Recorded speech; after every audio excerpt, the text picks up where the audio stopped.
नमस्कार दोस्तों, welcome to study with नीलम। आज हम 19 जनवरी 2021 के सभी best top current affairs question शुरू करेंगे with point two point section. चलिए तो शुरू करते हैं फटाफट आज का लेक्चर। पहला क्वेश्चन है हमारा, हाल ही में कलरव पक्षी महोत्सव निम्न में से किस राज्य में पहली बार मनाया गया? तो राइट आंसर होगा बिहार में। ओके, कहाँ मनाया गया? बिहार में मनाया गया है पहली बार। प्रथम राज्य पक्षी महोत्सव, याद रखिएगा, ये ऐसे भी आ सकता है, प्रथम राज्य पक्षी महोत्सव कहाँ मनाया गया?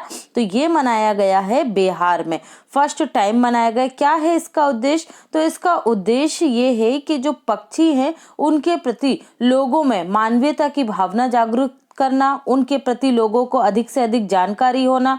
ठीक है, तो इसलिए बिहार सरकार ने ये पक्षी महोत्सव आयोजित किया है। तो कब से कब तक हुआ ये? तो 15 से 17 जनवरी 2021 को हुआ। कहाँ हुआ? तो बिहार का जो जामुई जिला है वहां पर वन मंडल में इसका आयोजन किया गया था। ओके, देखिए अब दो यहाँ पर अभ्यारण्य हैं। अभ्यारण्यों के नाम आपको अच्छे से याद रखना है। कौन कौन से हैं? एक है नागी अभ्यारण्य और एक है नकटी अभ्यारण्य। नागी नकटी अभ्यारण्य में इस पक्षी महोत्सव का आयोजन किया गया। दोनों अलग अलग हैं। ओके, याद रखिएगा, कंफ्यूज मत होइएगा। दोनों पास पास है, इसलिए दोनों को एक ही साथ बोला जाता है। ओके, नागी नकटी अभ्यारण्य कहाँ पर है? ये पक्षी अभ्यारण्य बिहार में, और यहीं पर यह उत्सव शुरू किया गया है। ठीक है, बिहार के कहाँ पर? जामुई जिले में। 136 जो प्रजातियां हैं यहाँ पर पक्षियों की, उनको इस पक्षी महोत्सव में शामिल किया गया था। ओके, तो अब हम बात कर लेते हैं बिहार की। ये रहा मैप में बिहार। मुख्यमंत्री कौन है यहाँ के? नीतीश कुमार है, 7वीं बार बने। राजधानी पटना है। राज्यपाल है फागू चौहान। और जयप्रकाश नारायण जो एयरपोर्ट है ये आपको मिलेगा बिहार में। मधुबनी पेंटिंग बहुत ज्यादा प्रसिद्ध है, बहुत बार क्वेश्चन आ चुका है, बिहार की है। देश का पहला डॉल्फिन शोध केंद्र ये आपको पटना में मिलेगा। डॉल्फिन शोध केंद्र पटना में है। बिहार का शोक किसे कहा जाता है? कोसी नदी को कहा जाता है। और कोसी मेगा रेल प्रोजेक्ट का उद्घाटन किया था प्रधानमंत्री नरेंद्र मोदी ने। ओके, विश्व का सबसे बड़ा जो हॉस्पिटल है ये कहाँ बन रहा है? बिहार के पटना में बन रहा है। Chief justice of Patna high court कौन है? संजय करोल हैं। घर तक फाइबर योजना बिहार सरकार के द्वारा प्रारंभ की गई थी। प्रधानमंत्री नरेंद्र मोदी ने कोसी रेल महासेतु पुल का उद्घाटन किया। कितने किलोमीटर लंबा है? 1.9 किलोमीटर। इंद्र वज्र एप्लीकेशन, जो बिजली गिरती है, आसमानी बिजली, उसके प्रति लोगों को जागरूक करने के लिए ये ऐप लॉन्च किया गया था। खगड़िया जिले के तेलिहार गांव से गरीब कल्याण रोजगार अभियान प्रारंभ किया गया था, प्रवासी मजदूरों को रोजगार देने के लिए। बिहार राज्य का पहला कछुआ पुनर्वास केंद्र खुलेगा। Vikramshila dolphin wild life sanctuary ये आपको मिलेगी बिहार में। Valmiki national park Bihar, Rajgir wild life sanctuary और केमूर वाइल्ड लाइफ सेंचुरी ये भी मिलेंगी आपको बिहार में। बिहार दिवस कब मनाते हैं? 22 मार्च को। और 22 मार्च को क्या मनाया जाता है? वर्ल्ड वाटर डे मनाया जाता है। तो ये भी आप याद रखेंगे। नेक्स्ट है, हाल ही में निम्न में से किस राज्य सरकार के द्वारा मनरेगा योजना के तहत कार्य दिवसों की संख्या 100 से बढ़ाकर 150 दिन करने की घोषणा की गई है? तो राइट आंसर होगा उत्तराखंड। उत्तराखंड के मुख्यमंत्री त्रिवेंद्र सिंह रावत के द्वारा मनरेगा योजना के तहत महात्मा गांधी रूरल रोजगार गारंटी अधिनियम के तहत, ठीक है, इसका मनरेगा का फुल फॉर्म है। तो इसके तहत पहले क्या डिसाइड है? जो अधिनियम बना है रोजगार गारंटी अधिनियम, 100 दिन का रोजगार देने की गारंटी दी गई है। अब उत्तराखंड 100 दिन के स्थान पर कितने दिन का रोजगार प्रदान करेगा? 150 दिन का करेगा। किसने की घोषणा? तो ये यहाँ के जो मुख्यमंत्री हैं त्रिवेंद्र सिंह रावत, उनके द्वारा ये घोषणा की गई है। हम मैप में देखते हैं उत्तराखंड को। तो ये रहा उत्तराखंड। शीतकालीन राजधानी क्या है इसकी? देहरादून है। और ग्रीष्मकालीन राजधानी क्या है इसकी? तो गैरसैंण है। ओके, राज्यपाल बेबी रानी मौर्य है। मुख्यमंत्री त्रिवेंद्र सिंह रावत संपर्क दीदी मोबाइल एप्लीकेशन को लॉन्च किया था। देश का पहला मॉस गार्डन, जो काई होती है, मॉस गार्डन उत्तराखंड के नैनीताल में विकसित किया गया है। एकीकृत ग्राम विकास योजना लॉन्च की गई थी। उत्तराखंड का आसन कंजर्वेशन रिजर्व रामसर साइट्स में शामिल किया गया। देश का पहला हिम तेंदुआ तेंदुआ संरक्षण केंद्र उत्तराखंड में स्थापित किया जा रहा है। मुख्यमंत्री सौर स्वरोजगार योजना प्रारंभ की गई। नायरा वैली एडवेंचर फेस्टिवल का उद्घाटन किया गया। देखो ये तो है नायरा वैली, और नुब्रा वैली कहाँ पर है, तो नुब्रा वैली है आपके लद्दाख में, ठीक है, लेह में, जहां पर क्या हुआ था, पहला आइस क्लाइंबिंग फेस्टिवल का आयोजन किया गया था। ओके, दोनों को याद रखना। पिरूल से बिजली बनाने वाला देश का पहला राज्य उत्तराखंड है। देश का दूसरा ट्यूलिप गार्डन उत्तराखंड के पिथौरागढ़ में बनेगा। पहला कहाँ पर है, जम्मू कश्मीर में है। एकीकृत आदर्श ग्राम योजना उत्तराखंड सरकार ने प्रारंभ की, ये हम देख चुके हैं। उत्तरकाशी देश का पहला हिम तेंदुआ संरक्षण केंद्र बनेगा।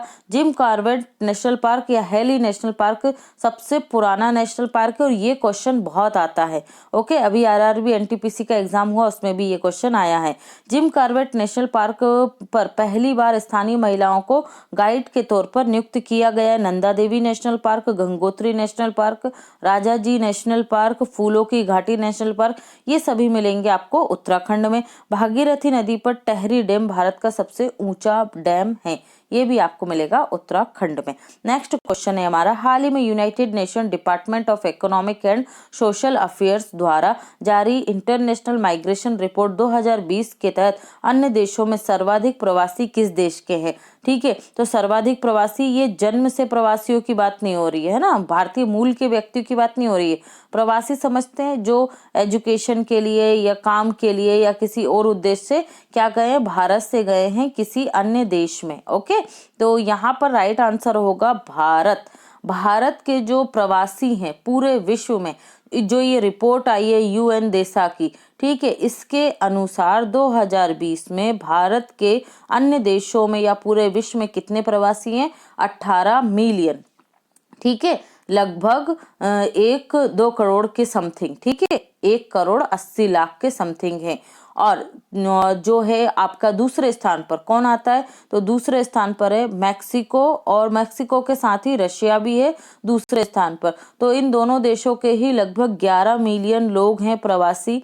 और तीसरे स्थान पर आता है चीन, चीन के 10 मिलियन लोग प्रवासी हैं। और 5वें नंबर पर आता है सीरिया, सीरिया के 8 मिलियन जो नागरिक हैं वो क्या हैं, देश के जो लोग हैं वो प्रवासी हैं, इस माइग्रेशन रिपोर्ट 2020 के अनुसार। ओके, तो ये याद रखना। पहले स्थान पर कौन है, भारत है। कितने मिलियन है, 18 मिलियन भारतीय प्रवासी हैं इस लिस्ट के अनुसार, तो ये आप याद रखेंगे।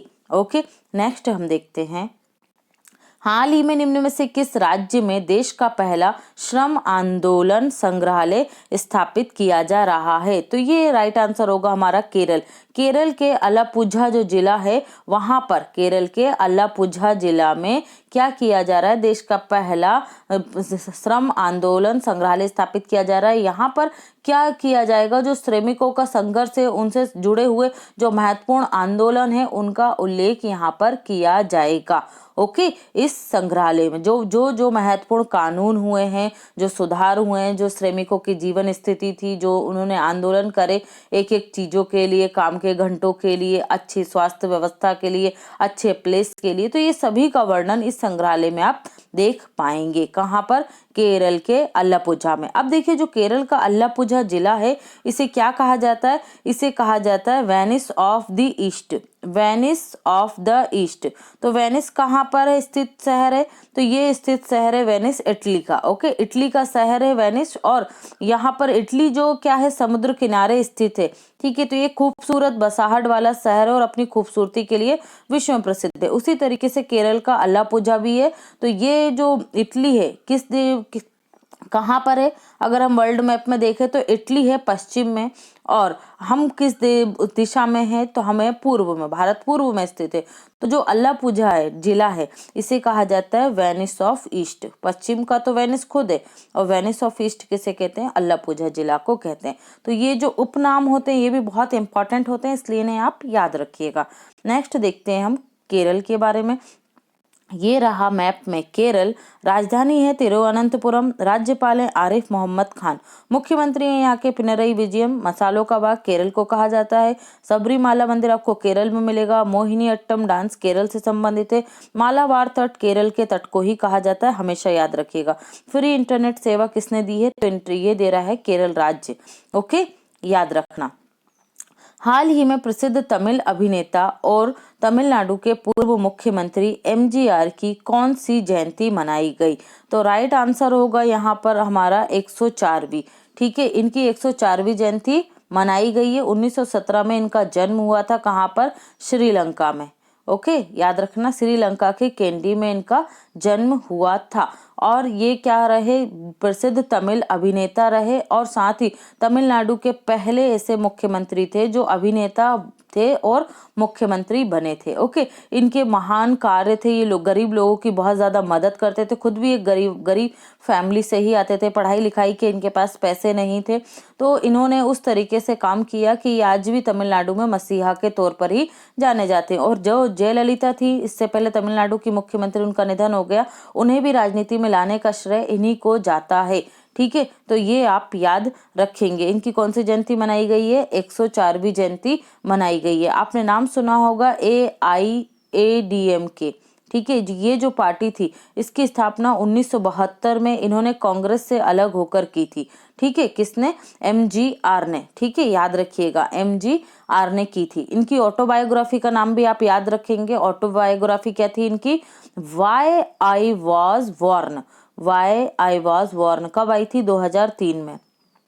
वाई आई वॉज वॉर्न 2003 में आई थी ऑटोबायोग्राफी। और इन्हें भारत रत्न भी मिल चुका है। तो भारत रत्न इन्हें कब मिला था, 1988 में। कब, 1988 में। तो ये भी आप याद रखेंगे। नेक्स्ट देखते हैं, हाल ही में श्री उस्ताद गुलाम मुस्तफा का निधन हो गया, इनका संबंध निम्न में से किस क्षेत्र से था, तो ये थे हिंदुस्तानी शास्त्रीय संगीत के प्रसिद्ध जो शास्त्रीय संगीत को गायक, ठीक है, इसको बजाने वाले और गाने वाले, कौन, उस्ताद गुलाम मुस्तफा। ठीक है, हिंदुस्तानी शास्त्रीय संगीत के, इनका हाल ही में निधन हो गया है और ये बहुत बड़ी क्षति है संगीत जगत के लिए। ओके, इन्हें पद्मश्री जो अवार्ड है, याद रखिएगा, पद्मश्री अवार्ड इन्हें मिला था 1991 में। फिर मिला इनको पद्म भूषण, तो पद्म भूषण कब मिला इनको, 2006 में। और पद्म विभूषण भी इन्हें मिल चुका था कब, 2018 में। ओके, ये याद रखेंगे आप, इन्हें तीनों सर्वोच्च सम्मान मिल चुके थे, पद्मश्री, पद्म भूषण और पद्म विभूषण। संगीत नाटक अकादमी पुरस्कार, जो संगीत के क्षेत्र का सबसे बड़ा पुरस्कार माना जाता है, वो भी इन्हें मिल चुका था 2003 में ही। ठीक है, तो ये भी आप याद रखेंगे। हाल ही में इनका निधन हो गया। कब हुआ निधन, तो 17 जनवरी 2021 को इनका निधन हो गया है। ओके, नेक्स्ट देखते हैं, हाल ही में सुरक्षा बलों के जवानों के लिए CRPF और DRDO ने किस नाम से एक बाइक एम्बुलेंस विकसित की है, तो राइट आंसर होगा रक्षिता। ओके, देखिए, वॉर टाइम में या किसी प्राकृतिक दुर्घटना के समय हम लोग देखते हैं तो उस स्थिति में क्या होगा, सैनिकों को लाने के लिए इस तरीके की बाइक एम्बुलेंस की आवश्यकता पड़ती है, क्योंकि ऐसे रास्ते हैं जिनसे युद्ध के समय या कुछ ऐसी प्राकृतिक आपदा, भूस्खलन हो गया, ज्यादा बर्फबारी हो रही है, ज्यादा बारिश हो रही है, तो उस कंडीशन में बड़ी एम्बुलेंस जाने की स्थिति नहीं बन पाती है। तो इस तरीके की एम्बुलेंस बनाई गई है जिसे आसानी से लाया जा सकेगा और जो घायल सैनिक हैं उनका इलाज तुरंत किया जा सकेगा। ओके, और इसका उपयोग वहां पर जम्मू कश्मीर में आपने देखा है लोकल लोगों के लिए भी किया जा सकेगा। तो ये इसका नाम याद रखिएगा, रक्षिता। क्या नाम है, रक्षिता। ओके, शक्ति क्या है, तो शक्ति हम लोगों ने कल ही देखा था, क्या है, बुलेट प्रूफ जैकेट है। ठीक है, आप मुझे कमेंट सेक्शन में बताइए किसने बनाई है वो बुलेट प्रूफ जैकेट, महिला और पुरुष दोनों के लिए। तो किस किसने विकसित की है, CRPF और DRDO ने। तो CRPF के डायरेक्टर जनरल कौन है, तो ये हैं AP महेश्वरी। कौन है, AP महेश्वरी। DRDO की बात करेंगे तो DRDO की स्थापना कब हुई थी, 1 जनवरी 1958 को इसकी स्थापना हुई थी और 1 जनवरी को हमने इसका 63वां स्थापना दिवस मनाया है।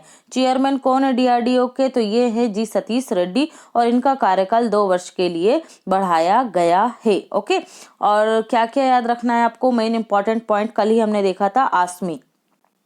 आसमी जो मशीन पिस्टल है ये बनाई गई है पूर्णतः स्वदेशी DRDO के द्वारा। ओके, ये याद रखना है आपको। और एयर ड्रॉप्ड कंटेनर सहायक NG को विकसित किया है अभी किसने? DRDO ने। किसके साथ मिलकर? भारतीय नौसेना के साथ मिलकर। तो इसे भी आप याद रखेंगे। और DRDO के द्वारा हेमंत कुमार को वैज्ञानिक scientist of the year award से सम्मानित किया। तो ये भी आप याद रखेंगे। ओके, और इसका ध्येय वाक्य क्या है? बलश्य मूलम विज्ञानम। ओके, नेक्स्ट देखते हैं। हाल ही में निम्न में से किस राज्य के राज्यपाल ने वन स्कूल वन IAS योजना प्रारंभ की है? तो राइट आंसर होगा केरल।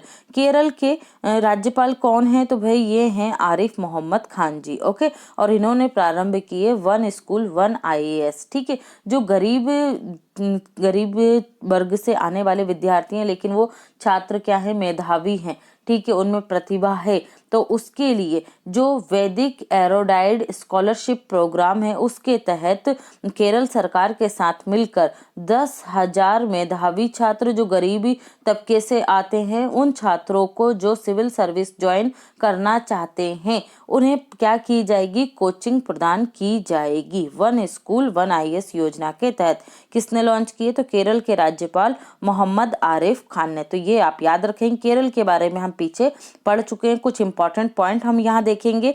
देश की सबसे युवा मेयर तिरुवनंतपुरम में कौन बनी है? आर्या राजेंद्रन। 21 वर्ष की है ये। ईज ऑफ डूइंग बिजनेस सुधारों को लागू करने वाला 8वां राज्य कौन सा बना? केरल बना है। कोच्चि मंगलूर प्राकृतिक गैस पाइपलाइन ये केरल के कोच्चि से कर्नाटक के मंगलूर तक प्रारंभ की गई है। कितनी है? 450 किलोमीटर। किसने किए? गेल इंडिया ने किए। कुल लागत कितनी आई? 3,000। ये याद रखना।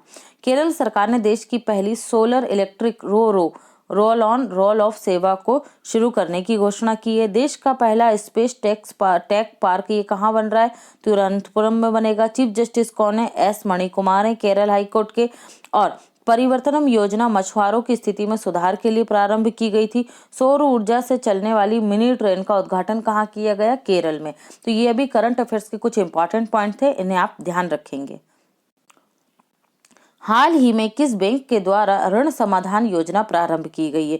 तो राइट आंसर होगा SBI बैंक के द्वारा। तो SBI बैंक ने 31 जनवरी तक जिन ग्राहकों को, जिन कस्टमर ने क्या किया है? लोन लिया है लेकिन वो लोन को नहीं लौटा रहे हैं, उसके बाद वो नॉन परफॉर्मिंग एसेट्स में शामिल हो जाएंगे NPA में। तो इससे बचने के लिए SBI ने उन्हें क्या ऑफर किया कि जिन लोगों ने किसको छोड़कर? होम लोन को छोड़कर।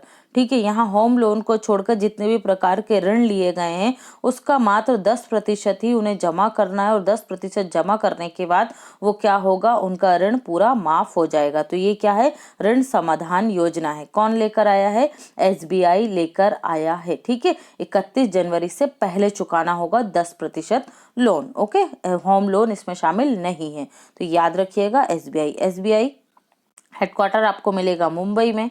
चेयरमैन कौन बने? दिनेश कुमार खारा बने हैं चेयरमैन। और कुछ पॉइंट्स हम देखते हैं। SBI और पेटीएम ने मिलकर क्या बनाई थी? कॉन्टैक्टलेस क्रेडिट कार्ड बनाया था। तो ये आप याद रखेंगे SBI और पेटीएम ने। ठीक है, SBI ने टाइटन के साथ मिलकर कॉन्टैक्टलेस पेटीएम वॉच बनाई थी। ठीक है, जिसे क्या बोला जाता है? टाइटन पे बोला जाता है। तो ये टाइटन वॉच या टाइटन पे भी कहा जाता है। तो ये भी आप याद रखेंगे। ओके फ्रेंड्स, नेक्स्ट क्वेश्चन देखते हैं। अगर आप स्टडी विथ नीलम चैनल पर पहली बार आए तो फटाफट से हमारे चैनल को सब्सक्राइब कर लीजिए।